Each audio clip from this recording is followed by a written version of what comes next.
तुम्हारा पेट ज्यादा बाहर आ गया। साले उसके पेड़ पे हाथ मार रहा था ना, एक नंबर का छक्का लग रहा था भाई।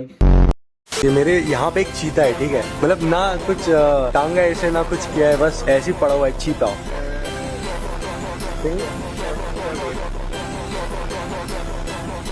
गाइस हाथ मुंह में नहीं दिया तो थोड़ा। अबे हाथ की जगह मुंह दे देता, कम से कम अच्छा मुंह तो बाहर आता। कब तक अपनी ये गंदी शक्ल दिखाता रहेगा हमें। दर्द हो रहा है, दर्द हो रहा है, इट इज बाइटिंग। नहीं नहीं, सही में दर्द हो रहा है। अबे कुत्ते को पेंट करके चीता कौन बनाता है बे, वीडियो के चक्कर में कुछ भी। फिर तो मैं तेरे को पेंट करके गधा बना दूं। नहीं, वो तो तू पहले से है।